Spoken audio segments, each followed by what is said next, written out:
ఎంతమందికి రాగి సంగట్లకు నాటుకోడి కూర అంటే ఇష్టం. సూపర్ కాంబినేషన్ కదా. అలాగే టేస్ట్ కూడా అదిరిపోతుంది. ఇలా బేసిక్గా చేసుకోండి. అంటే ఏ మసాలా పేస్ట్లు, టొమాటో పేస్ట్లు ఇవి ఏమీ యూజ్ చేయకుండా రెగ్యులర్గా మనం నార్మల్ కర్రీస్ ఎలా చేసుకుంటామో అలా చేసుకుని చూడండి. టేస్ట్ చాలా బాగుంటుంది. మనకి ఆ నాటుకోడి ఫ్లేవర్ కూడా బాగా తెలుస్తుంది.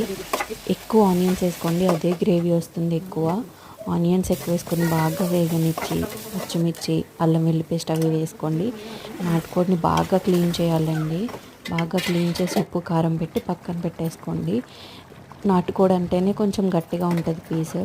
మీకు గట్టిగా తినలేరు అనుకున్న వాళ్ళు కుక్కర్లో 3 విజిల్స్ రానివ్వండి, ఉప్పు కారం పెట్టేసి. అప్పుడు సాఫ్ట్గా ఉంటుంది. ఆ తర్వాత ఇలా వండుకొని చూడండి. గరం మసాలా, సాల్ట్ తగినంత వేసుకోండి. అంతే, ఇంకేమీ అవసరం లేదు. సూపర్గా ఉంటుంది. ట్రై చేయండి ఒకసారి.